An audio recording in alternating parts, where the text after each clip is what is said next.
नमस्कार दोस्तों, clear vision के यूट्यूब चैनल में आपका स्वागत है। आज मैं करंट अफेयर्स के नए क्वेश्चन लेके आई हूँ जिन्हें हम अभी डिस्कस करेंगे, पर उससे पहले आप हमारे चैनल को लाइक और सब्सक्राइब जरूर कीजिए दोस्तों, और इस वीडियो को ज़्यादा से ज़्यादा लोगों के साथ शेयर कीजिए और नीचे दिए गए बेल आइकन को भी प्रेस कर दीजिए ताकि जैसे ही हमारा नया वीडियो अपलोड हो आपके पास नोटिफिकेशन आ जाए।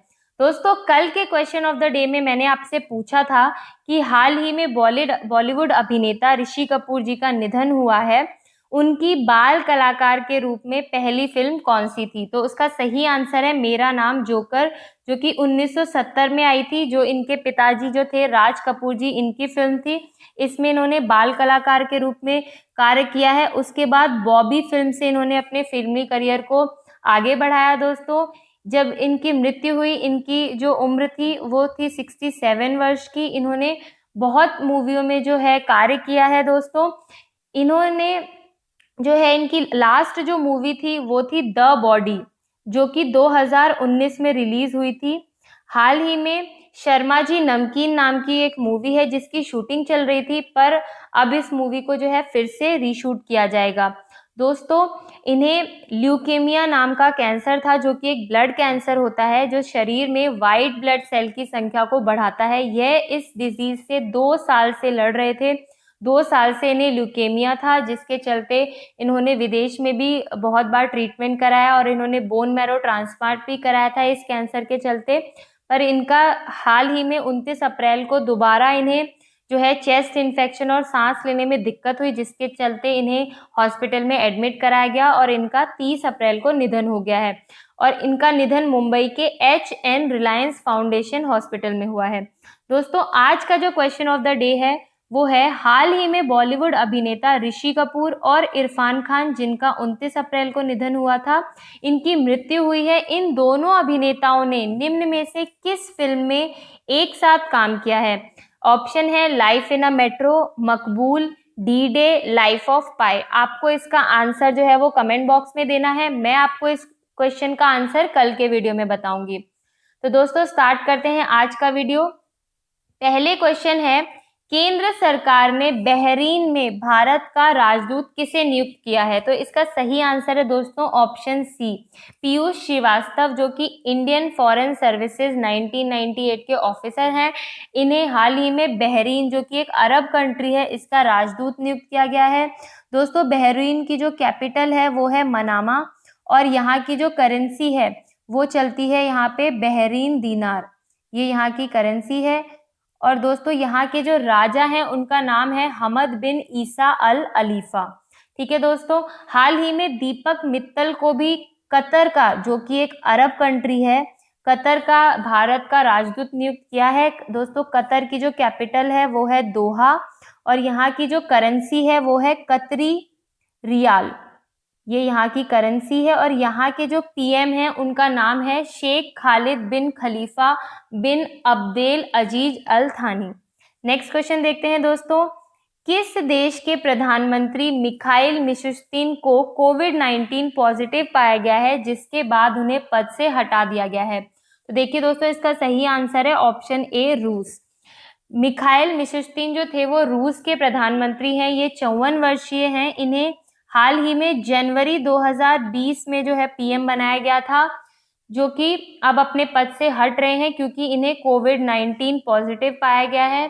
इन्होंने खुद आंद्रे बेलूसेव को कार्यकारी PM बनाए जाने के लिए जो है प्रेसिडेंट पुतिन को सलाह दी है। आंद्रे बेलूसोव जो है वो फर्स्ट डिप्टी हैं रूस के दोस्तों। इससे पहले 2010 से लेके 2020 तक मिखाइल मिशुस्तिन जो है ये डायरेक्टर थे फेडरल टैक्स सर्विसेज में दोस्तों। बता दूं, इससे पहले भी ब्रिटेन के जो PM हैं वो भी कोरोना पॉजिटिव पाए गए थे, जिनका नाम था बोरिस जॉनसन, जो कि अब पूरी तरह से स्वस्थ हैं और अब दोबारा से उन्होंने अपना जो है कार्य करना स्टार्ट कर दिया है। दोबारा से वो अपने PM ऑफिस में आ गए हैं। नेक्स्ट क्वेश्चन देखते हैं दोस्तों, बॉम्बे हाई कोर्ट ने हाल ही में UGC नियमों के एक खंड को खारिज कर दिया गया है। नियम के अनुसार कॉलेज के प्राचार्यों का मूल कार्यकाल कितने वर्ष का था। तो देखिए दोस्तों, इसका जो सही आंसर है वो है आपका ऑप्शन सी। हाल ही में बॉम्बे हाई कोर्ट ने यूजीसी के नियमों के 2010 में से एक खंड को समाप्त कर दिया गया है, जिसमें 5 साल के आवधिक पदों को स्थायी कर दिया गया है। यानी कि जो 5 साल के पीरियोडिक पद थे उनको स्थायी कर दिया गया है। मतलब अब जो प्रिंसिपल होंगे विद्यालयों के, वो 5 साल के बाद भी सेवा कर सकते हैं जब तक वे सेवानिवृत्त नहीं होते हैं।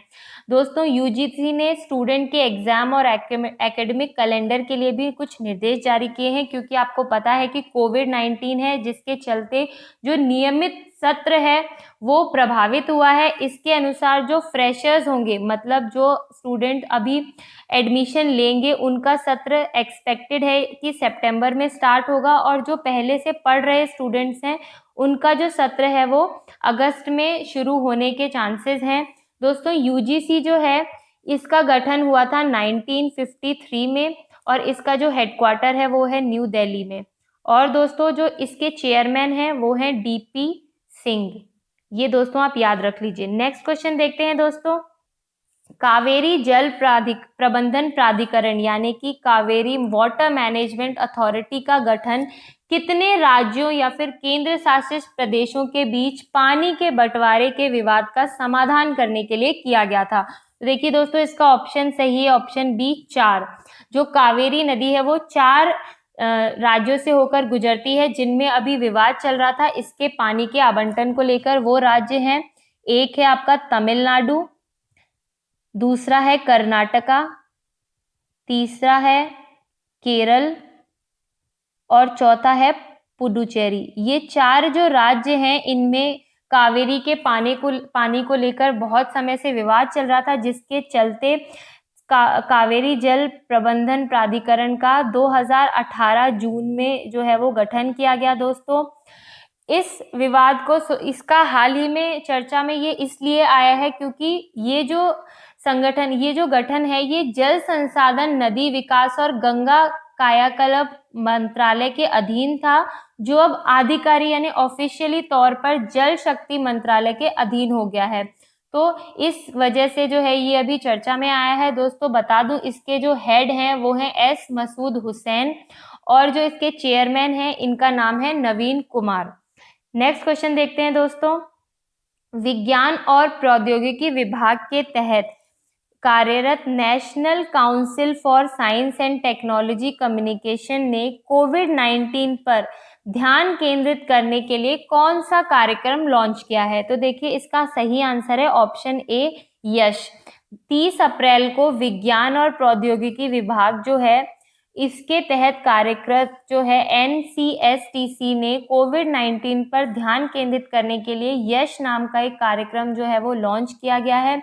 इसका उद्देश्य है दोस्तों सार्वजनिक सहभागिता को प्रोत्साहित करना व लोगों को कोविड-19 के प्रति जागरूक करना। ये जो है दोस्तों, इस पहल के तहत शैक्षणिक, मीडिया, अनुसंधान, स्वैच्छिक संगठन को आपात स्थिति के लिए तैयार करने के लिए और चुनौतियों के समाधान के लिए काम करने के लिए इस योजना को बनाया गया है। दोस्तों, बता दूं विज्ञान और प्रौद्योगिकी विभाग जो है ये 1971 में फाउंड हुआ था। इसके जो हेड हैं वो डॉक्टर हर्षवर्धन, जो कि हमारे पर्यावरण, वन व जलवायु परिवर्तन मंत्री हैं, वो इसके हेड हैं। और जो एनसीएसटीसी है दोस्तों, ये 1982 में फाउंड हुआ था और इसका जो हेडक्वार्टर है वो न्यू दिल्ली में है। ठीक है दोस्तों, चलिए नेक्स्ट क्वेश्चन देखते हैं। 2020 तक किस राज्य ने महात्मा गांधी राष्ट्रीय ग्रामीण रोजगार गारंटी योजना यानी कि मनरेगा इसे बोलते हैं, इसके तहत सबसे ज्यादा श्रमिकों को रोजगार प्रदान किया है? तो इसका सही आंसर है ऑप्शन सी छत्तीसगढ़। छत्तीसगढ़ में जो है इसके जो श्रमिक हैं उनको सबसे ज्यादा रोजगार जो है वो प्रदान किया गया है। मनरेगा जो है इसके तहत जो अकुशल श्रमिक हैं इनको रोजगार देने के लिए ये योजना बनाई गई थी दोस्तों। तो भारत में छत्तीसगढ़ जो है ये सबसे पहले स्थान पर है। जो कुल जो कार्यरत जो श्रमिक हैं वो थे लगभग 77.85 लाख, जिनमें से 18.51 लाख जो श्रमिक हैं वो छत्तीसगढ़ के हैं। मतलब जो कुल श्रमिकों का 24% है वो छत्तीसगढ़ के श्रमिक हैं। उसके बाद कुल मजदूरों के संख्या में 14% जो श्रमिक हैं वो राजस्थान के हैं, यानी कि राजस्थान दूसरे नंबर पर है, छत्तीसगढ़ पहले नंबर पे है। और कुल श्रमिकों का 12% मजदूरों की संख्या जो है वो उत्तर प्रदेश में है, तो उत्तर प्रदेश इस सूची में तीसरे स्थान पर है। दोस्तों बता दूं, जो मनरेगा है इसे national rural employment guarantee act 2005 के तहत जो है इस योजना को लॉन्च किया गया था, और इसे 2006 फरवरी 2006 में जो है इस मनरेगा योजना को लॉन्च किया गया था। यह योजना ग्रामीण क्षेत्र के अकुशल श्रमिकों को कम से कम 100 दिन का जो है 100 दिन का जो रोजगार है वो प्रदान करने के लिए, और ताकि वो अपना जीवन यापन कर सकें, इसके चलते ये योजना जो है ये चलाई गई थी। नेक्स्ट क्वेश्चन देखते हैं दोस्तों। अखिल भारतीय आयुर्वेद संस्थान AIIA और दिल्ली पुलिस ने संयुक्त रूप से आयुष मंत्रालय के तहत आयु रक्षा कार्यक्रम का आयोजन किया है, जिसका शीर्षक क्या था? तो इसका सही आंसर है दोस्तों ऑप्शन बी, कोरोना से जंग दिल्ली पुलिस के संग। AIIA ने दिल्ली पुलिस के साथ एक संयुक्त कार्यक्रम चलाया था जिसका शीर्षक था कोरोना से जंग दिल्ली पुलिस के संग। इस कार्यक्रम का उद्देश्य कोविड-19 के फ्रंटलाइन वॉरियर जो हैं, जैसे हमारे पुलिसकर्मी, हेल्थ कर्मी, सफाई कर्मी, इनके स्वास्थ्य को बनाए रखने के लिए जो है इस कार्यक्रम की पहल की गई थी। इसमें पुलिस के जवान शामिल हैं, और इस योजना के अनुसार आयुर्वेद प्रतिरक्षा के उपायों को अपनाने के लिए यह योजना चलाई गई थी। इसमें च्यवनप्राश का उपयोग लेने को भी कहा गया था, क्योंकि इसमें बहुत अधिक जड़ी बूटियां होती हैं, जैसे आंवला, संशमणि, अनुटाला, जिससे कि है शरीर को रोगों से लड़ने की क्षमता जो है वो बढ़ती है। नेक्स्ट क्वेश्चन देखते हैं दोस्तों। अंतर्राष्ट्रीय बजट भागीदारी द्वारा किए गए ओपन बजट सर्वेक्षण के अनुसार बजट पारदर्शिता और जवाबदेही में भारत का स्थान कौन सा है? तो देखिए दोस्तों, इसका सही आंसर है ऑप्शन डी। इस पारदर्शिता और जवाबदेही में भारत का 53rd रैंक है, भारत की 53वें स्थान पर है, जिसमें टोटल 117 देशों में जो है ये सर्वेक्षण किया गया था। भारत का जो स्कोर है वो 49 है आउट ऑफ 100, और इसमें टॉप पे जो देश है उसका स्कोर है 87, और वो है न्यूजीलैंड। न्यूजीलैंड जो है उसको 87 स्कोर के साथ वो फर्स्ट रैंक पे है। उसके बाद है साउथ अफ्रीका, और फिर है मैक्सिको, और फिर है ब्राजील। दोस्तों इसमें सार्वजनिक संसाधनों का विवेकपूर्ण उपयोग करने के लिए सरकारी वित्त में उच्च स्तर की पारदर्शिता बनाए रखने के लिए भी सुझाव दिए गए हैं। भारत की जो 53rd रैंक है उसमें ऑडिट रिपोर्ट के समय भारत में प्रकाशन व प्रासंगिक जानकारी के लिए भारत को बेहतर स्कोर दिए गए हैं। पर 2018 और 19 का जो बजट था उसमें विवरण व मध्य वर्ष की समीक्षा के कारण भारत की जो रैंक है वो कम की गई है। नेक्स्ट क्वेश्चन देखते हैं दोस्तों। G20 डिजिटल इकोनॉमी मंत्रियों की बैठक में भारत का प्रतिनिधित्व किसने किया है? तो दोस्तों इसका सही आंसर है ऑप्शन ए, रविशंकर प्रसाद, जो कि भारत के कानून मंत्री हैं। इन्होंने हाल ही में G20 डिजिटल इकोनॉमी मंत्रियों की बैठक में हिस्सा लिया है।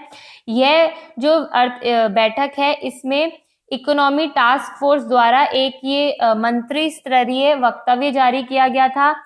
इस बैठक के अनुसार मंत्रियों ने निम्नलिखित पर फैसला किया था, जैसे कि संचार बुनियादी ढांचे को मजबूत करना, साइबर सुरक्षित दुनिया को प्रदान करने के लिए बुनियादी ढांचों में सुधार करना, सुरक्षित तरीके से गैर व्यक्तिगत डेटा विनिमय प्रदान करना, और स्वास्थ्य देखभाल में डिजिटल समाधानों का उपयोग करना। दोस्तों बता दूं G20 जो है इसमें 20 देशों की एक ग्रुप है ये, जो कि 1999 में जो है फाउंड हुई थी। इसके चेयरमैन हैं किंग सलमान बिन अब्दुल अजीज अल साद, और यहाँ इसका जो हेडक्वार्टर है वो कैनकन मैक्सिको में है दोस्तों। तो ये जो G20 है इसमें 20 देश शामिल हैं, जिसमें भारत भी एक है।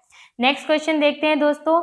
संयुक्त राज्य अमेरिका ने बौद्धिक संपदा ढांचे में औसत दर्जे के सुधार के अभाव के कारण निम्न में से किस देश को प्राथमिकता घड़ी सूची में रखा है? तो देखिए दोस्तों, इसका जो सही आंसर है वो है ऑल, उपरोक्त सभी, यानी कि ऑल ऑफ द अबव। मतलब जो अमेरिका ने हाल ही में बौद्धिक संपदा ढांचे की जो सूची जारी की है उसमें 10 देशों के नाम जारी किए हैं जिन्हें प्राइमरी वॉच लिस्ट की सूची में रखा गया है। इसमें चीन, भारत, रूस समेत 10 देश शामिल हैं। तो इसके 10 देशों के नाम हैं अर्जेंटीना, अल्जीरिया, चिली, रूस, इंडोनेशिया, सऊदी अरब, वेनेजुएला, यूक्रेन, चीन, भारत और रूस। दोस्तों, अमेरिका ने ये आरोप लगाया है कि इन देशों में अमेरिकियों के लिए बौद्धिक संपदा जो है और उसके परिवर्तन के समतापूर्ण बाजार की पहुंच को खराब कर दिया है। अमेरिका, ये जो बौद्धिक संपदा है इसका मतलब होता है इंटेलेक्चुअल प्रॉपर्टी। तो अमेरिका के अनुसार भारत में जो इंटेलेक्चुअल प्रॉपर्टी है इसकी चुनौतियां अमेरिकी व्यापारियों को देश में पेटेंट प्राप्त करने, बनाए रखने के लिए मुश्किल बनाती है। मुख्य रूप से जो है अमेरिका ने फार्मा, जो दवाइयों का जो क्षेत्र है उसमें सबसे ज़्यादा जो है ये जो सबसे ज़्यादा अभाव रखा है वो फार्मा के क्षेत्र में रखा है। उसके साथ ही साथ कृषि रासायनिक जो उत्पाद हैं, जो कि कृषि में जो केमिकल यूज होते हैं उसको भी उसने शामिल किया है कि फार्मा और कृषि के क्षेत्र में जो है भारत में अमेरिकियों को जो है पेटेंट प्राप्त करने में मुश्किल आती है। और इस सूची से जो है कुछ देशों के नाम हटाए भी गए हैं दोस्तों, जिनका नाम है कनाडा, कुवैत व थाईलैंड। नेक्स्ट क्वेश्चन देखते हैं दोस्तों। मजदूर दिवस के मौके पर आयोजित होने वाली भारतीय व चीनी सेना के जवानों की कौन सी वार्षिक बैठक कोविड-19 के कारण रद्द कर दी गई है? तो देखिए दोस्तों, इसका जो सही आंसर है वो है आपका ऑप्शन ए, भारत चीन सेरेमोनियल बॉर्डर मीट। यह जो मीट है ये हर साल जो है मजदूर दिवस यानी कि लेबर डे के तहत 1 मई को हर साल जो है ये आयोजित की जाती है।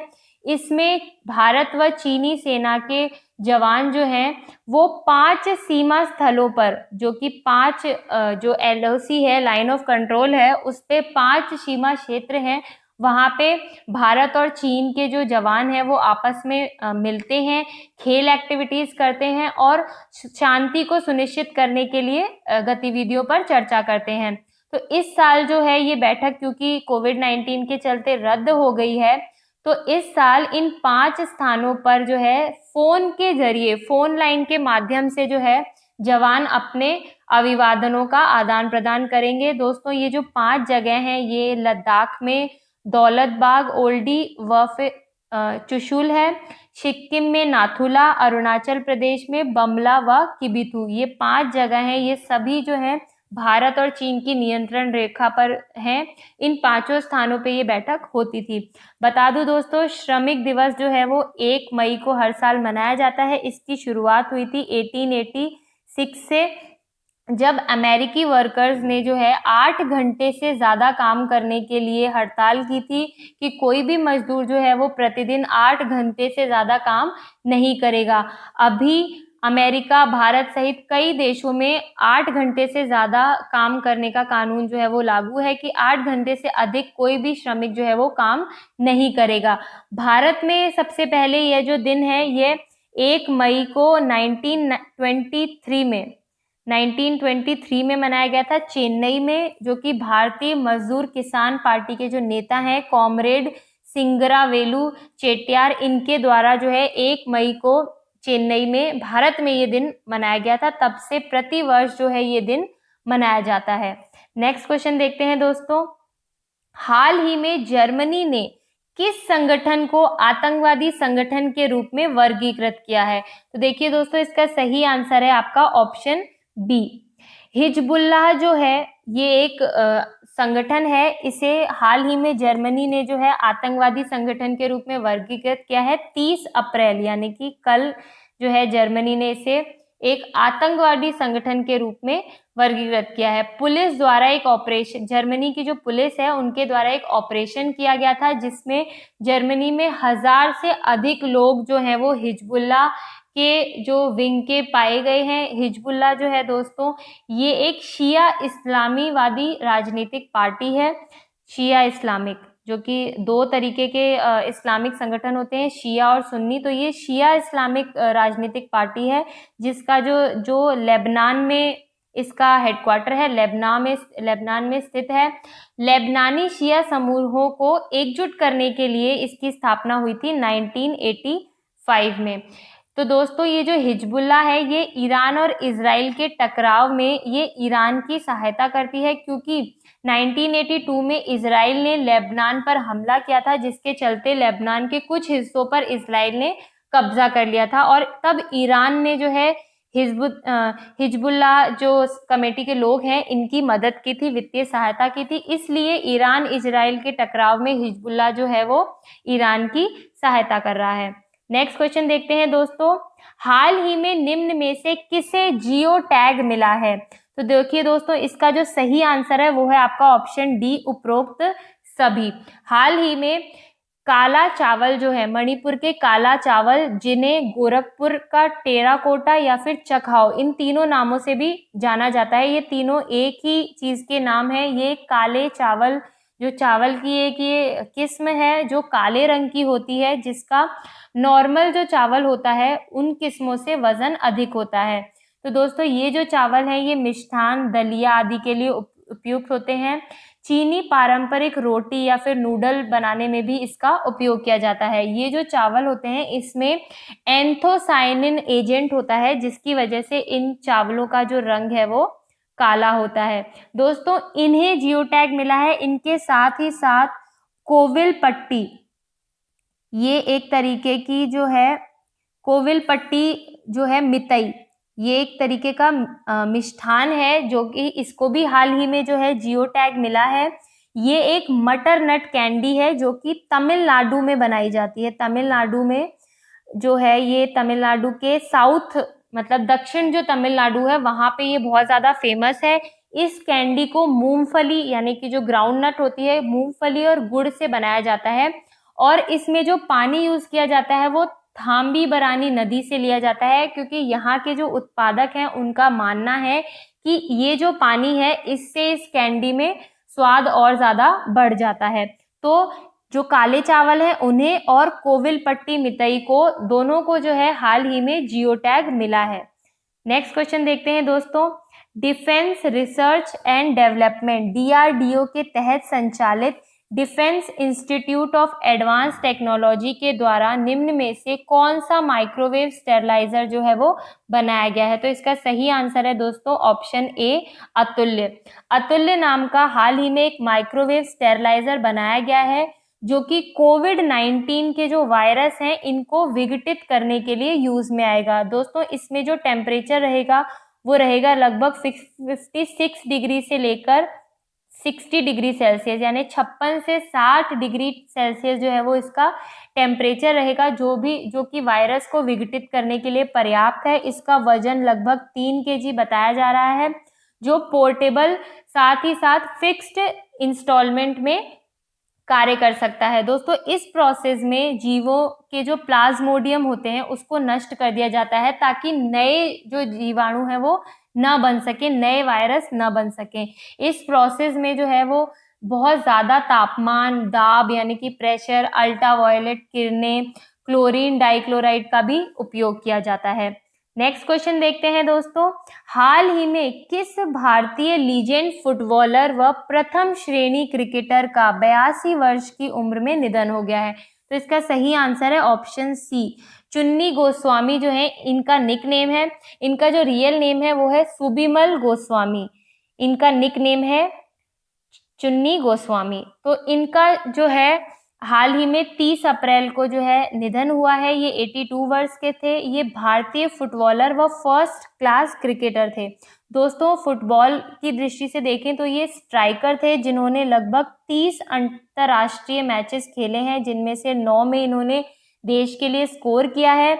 1962 में एशियाई खेलों में स्वर्ण पदक जीतने वाली जो भारतीय टीम थी, ये उसके कैप्टन थे। जब एशियाई खेलों में भारतीय फुटबॉल टीम ने स्वर्ण पदक जीता था, उस समय ये भारतीय फुटबॉल टीम के कैप्टन थे और उस समय इन्हें best striker of Asia award भी दिया गया था। दोस्तों, इन्होंने रणजी ट्रॉफी में भी बंगाल की तरफ से क्रिकेट खेला है और उसमें भी वे कप्तान रह चुके हैं। दोस्तों, 1963 में इन्हें अर्जुन अवार्ड मिला था। अर्जुन अवार्ड मिला था इन्हें 1963 में। 1983 में जो है इन्हें पद्मश्री अवार्ड मिला था और 2005 में इन्हें मोहन बगान रत्न भी मिला है। तो दोस्तों, आज के क्वेश्चन यहीं खत्म होते हैं। कल फिर से आपसे मुलाकात होगी नए क्वेश्चन के साथ। तब तक आप घर बैठे तैयारी करते रहिए और क्वेश्चन का आंसर जो है वो कमेंट बॉक्स में जरूर दीजिए दोस्तों। धन्यवाद।